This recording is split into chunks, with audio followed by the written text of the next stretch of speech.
Certamente você já ouviu falar que existe uma diferença entre preço e valor. Preço normalmente está relacionado a dinheiro, a quantia que você paga por algo. Valor está relacionado ao quanto aquilo tem de precioso para uma pessoa, para um grupo de pessoas, para uma comunidade, para uma nação. Então você pode ter pago um preço baixo por um objeto, mas esse objeto, após um tempo, após algo que ocorreu na sua vida, se tornou de grande valor. E aí o preço é um preço muito alto. Assim é com peças de pessoas famosas, peças de roupas, por exemplo, objetos ou carros. Se você pegar, por exemplo, Michael Jackson, que faleceu há alguns anos atrás, algumas peças pessoais dele, o preço não era tão alto, principalmente quando ele adquiriu.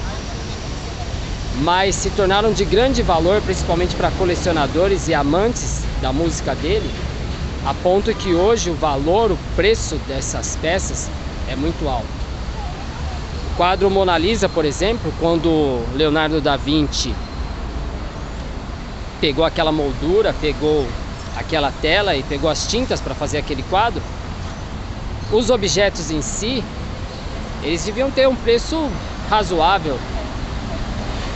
Sei lá, hoje, no dia de hoje, vamos supor que ele gastasse 10 mil reais na moldura, na tinta e na tela. Mas ele usou uma técnica, ele inovou de tal maneira que hoje o quadro Mona Lisa, a nível de preço, é o quadro mais caro do mundo. Ele está avaliado em bilhões de dólares. Por quê? Porque ele se tornou um quadro de grande valor. Grande valor para colecionadores, para amantes da pintura, enfim. Eu hoje estou aqui caminhando pela região da Avenida Paulista. Acabei de passar pelo MASP. Essa região, um dia, um grupo de homens olhou para essa região, há cerca de 2 séculos atrás, praticamente. E era uma região que tinha um preço provavelmente baixo. Mas eles olharam para essa região e vislumbraram que um dia ela poderia se tornar uma região nobre. Hoje é uma das regiões mais caras da América Latina. Assim também somos nós. Talvez o preço que temos, principalmente aos olhos da sociedade, é um preço baixo. As pessoas talvez olhem para você e, como diz o ditado do mundo, não te dei nada. Talvez você tenha poucos atributos físicos que se destacam, poucos atributos intelectuais que poderiam fazer você se destacar, poucos atributos econômicos que poderiam fazer com que você fosse reconhecido na sociedade onde você vive. Mas você tem que entender que você tem um grande valor, principalmente para Deus. Quando a Bíblia fala que Deus amou o mundo de tal maneira que deu seu Filho unigênito para que todo aquele que nele crê não pereça, mas tenha vida eterna, Deus estava falando de você. Você tem um valor inestimável para Deus. Então, quando você se autoavaliar, pare de colocar um preço baixo sobre si mesmo.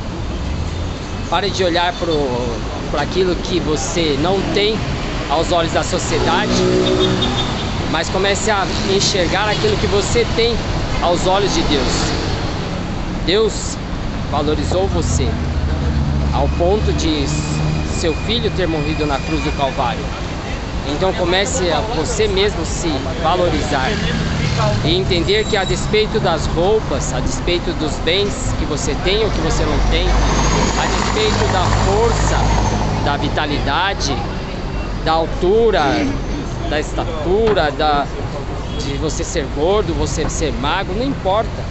O que importa é o valor que você tem para Deus. E o valor que Deus tem ao olhar para você e acreditar que você pode ser utilizada por Ele para fazer algo tremendo no meio dessa geração. Saiba que você tem valor. Que o Senhor possa, no seu coração, ministrar a ponto de você entender o quão importante você é. Que o Senhor te abençoe e te guarde, que o Senhor faça resplandecer o seu rosto sobre ti, te dê a paz. Você tem valor. Deus te abençoe. Amém.